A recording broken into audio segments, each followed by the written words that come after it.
I'd like to explain why I'm not putting out a project per week. Since I do all my wood turning outside, the weather dictates to me what I can and can't do.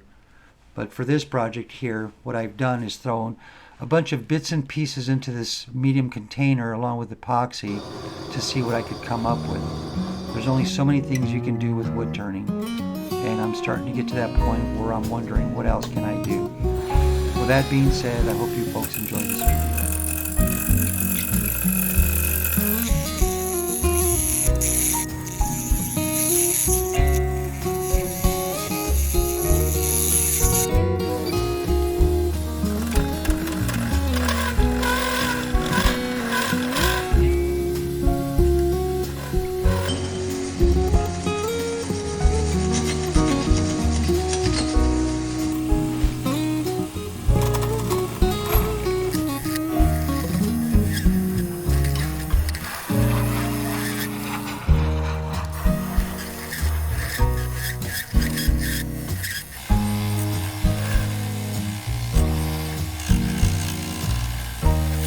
Now for the sanding process, started off with 80 grit and worked my way on up to 1,000 grit.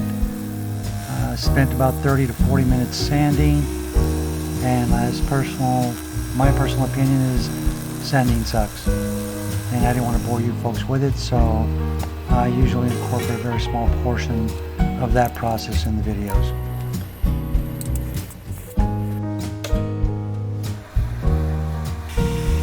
Now I'll use my parting tool to cut in mortise. I'll finish it off with a square carbide at the end so that I have something to attach the chuck to when I flip it around.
So at the end of another project, nothing to really report as a mishap, besides it was supposed to be ruby red and I ended up with a pumpkin orange. But it's okay. It polished up really nice. Looks good. Let's see what comes up for the next project. If you folks made it this far into the video, totally appreciate the support. And as always, thanks for watching.